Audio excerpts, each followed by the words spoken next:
వీక్షకులందరికీ నమస్కారం. జూన్ నెల ద్వాదశ రాశులపై ఏ విధమైనటువంటి ప్రభావాన్ని చూపెడుతూ ఉన్నది, జూన్ నెలలో ఉండేటువంటి గ్రహస్థితి 12 రాశులను ఏ విధంగా ప్రభావితం చేస్తూ ఉన్నది, ఈ విషయాన్ని ఈ వీడియో ద్వారా తెలుసుకుందాం. మేషరాశి వారికి జూన్ నెల మిశ్రమమైనటువంటి ఫలితాలను ఇవ్వబోతూ ఉన్నది. అయితే గత మాసాలతో పోల్చుకుంటే అనగా మే నెలతో పోల్చుకుంటే ఇది కొంత మెరుగైనటువంటి ఫలితంగానే చెప్పచ్చు. కారణం ఏంటి అంటే అర్ధాష్టమ కుజుని యొక్క దోషం తొలగిపోయినది, అలాగే 2వ స్థానస్థిత రవి యొక్క దోషం తొలగిపోయినది. ఇక్కడ గ్రహాలు అనుకూలించడం కంటే ఆయా గ్రహాలు ప్రతికూలించేటువంటి స్థానాల నుండి బయటికి వెళ్ళిపోవడం అన్నది ఒక రాశికి చాలా గొప్ప విషయంగా చెప్పవచ్చు.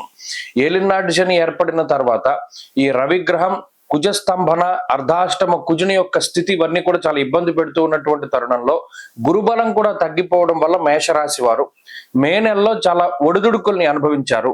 ఎప్పుడూ లేనటువంటి విధంగా ఉద్యోగపరమైనటువంటి సమస్యలు, ఉద్యోగపరంగా ట్రాన్స్ఫర్లు లేదా కుటుంబ పరంగా అధికమైనటువంటి ప్రయాణాలు చేయవలసి రావడము ఇత్యాది విషయాలన్నిట్లోనూ కూడా మేషరాశి వారికి శారీరక శ్రమ అధికంగా కనబడింది, మానసికమైనటువంటి ఒత్తిడి కనబడింది, అలాగే కొంత కాలాతిక్రమ భోజనం కనబడింది. అంటే కాలానికి అతిక్రమించి భోజనం చేస్తూ ఉండి ముందుకు వెళ్ళేటువంటి పరిస్థితులు, ఇలా ఎక్కువగా కష్టపడ్డటువంటి సందర్భాలు ఈ రాశి వారికి ఉన్నాయి.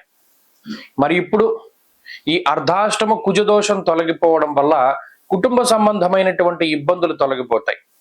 కుటుంబ సభ్యుల మధ్యలో ఉండేటువంటి పొరపచ్చాలు కానీ లేదా ఆర్థిక ఇబ్బందులు, మరీ ముఖ్యంగా మానసికమైనటువంటి భయము, మానసికమైనటువంటి ఆందోళన, అలాగే ఏదైనా భూ సంబంధమైనటువంటి క్రయ విక్రయాదులు ముందుకు వెళ్ళకపోతూ ఉన్నా అవన్నీ కూడా ఒక కొలిక్కి రావడం, ఇలా ఏదైతే ఇబ్బందికరమైనటువంటి పరిస్థితుల ఫేజ్ ఉన్నదో న్యాయస్థానాలకి సంబంధించినటువంటి విషయాలు, కోర్టు కేసులకు సంబంధించినటువంటివి ఇవన్నీ కూడా ఒక కొలిక్కి రావడానికి అవకాశం ఉంటుంది.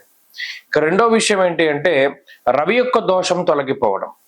2వ స్థానం ముందు ఉన్నటువంటి రవి ఓ మంచి స్నేహితులను కానీ ఓ మంచి కుటుంబ సభ్యుల తాలూకు మాటలను కానీ ఇవ్వరు. ఎంతసేపు మాట పట్టింపులు, ఓ మాట అంటే ఇతరులు ఏదో ఒకటి తిరిగి అంటూ ఉండడం, లేదా మీకు ఏదైనా అంటే మీరు ఎదుటి వాళ్ళని కించపరిచేటువంటి లేదా ఇబ్బంది పెట్టేటువంటి ఉద్దేశం లేకపోయినప్పటికీ మీరు అన్న మాటకి వాళ్ళు నొచ్చుకుంటూ ఉండడం, ఇలా లేనిపోని మాట పట్టింపులు, కొంత వ్యసన పరులైనటువంటి స్నేహితులతోటి కలిసి ముందుకు వెళ్ళినటువంటి పరిస్థితుల్లో వారి నుండి కొంత విముక్తి వస్తుంది. అనగా మనసుకి నచ్చినటువంటి వ్యక్తులతోటి సంభాషణ, నచ్చినటువంటి ప్రాంతాల యొక్క సందర్శనం, అలాగే మానసికమైనటువంటి సంతోషం. 3వ స్థానం ఉంది రవి 15వ తారీఖు దాటిన తర్వాత ఆరోగ్యం నిత్య సంతోష బంధుమిత్ర సమాగమ అన్నారు. అంటే ఏదైనా ముఖ్యమైనటువంటి ఘట్టాలు జరగడానికి, బంధుమిత్రులతోటి ఆనందంగా ఉండడానికి ఈ గ్రహస్థితి సహకరిస్తుంది. రవి 3వ స్థానంలో కొంత ఆత్మస్థైర్యాన్ని కూడా మనకి ఇచ్చేటువంటి గ్రహంగా చెప్పచ్చు. అలాగే లాభస్థాన స్థిత రాహు ప్రత్యేకించి మేషరాశి వారికి అనుకూలించేటువంటి గ్రహం.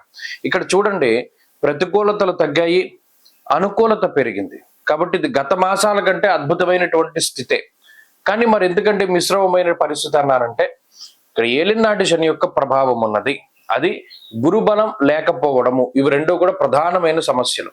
ఎప్పుడూ కూడా ఇది ఎటు తీసుకెళ్తుంది అంటే అతి ఖర్చుకు తీసుకెళ్తుంది, మొండి పట్టుదలకి తీసుకెళ్తుంది, లేనిపోని పంతాలకి పట్టింపులకి పోయి, లేనిపోని కోపతాపాలకు పోయి, నోటు దగ్గర ఉన్నటువంటి కూడును కూడా తీసుకెళ్లేటువంటి పరిస్థితి ఇక్కడ. కాబట్టి విచక్షణ చాలా అవసరం, మౌనం చాలా అవసరం, సహనం చాలా అవసరం మేషరాశి వారికి.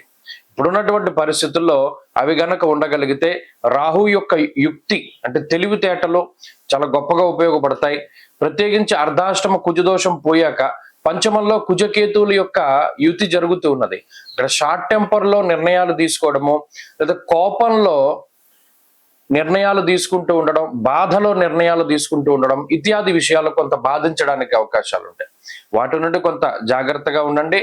ప్రత్యేకించి ఏదైనా నిర్ణయం తీసుకోవాలంటే చాలాసేపు ఆలోచిస్తేనే కానీ ముందుకు వెళ్ళకండి. వృత్తి ఉద్యోగాలకి సంబంధించిన విషయాలు బాగున్నాయి, చదువులకు సంబంధించినటువంటి విషయాలు బాగున్నాయి.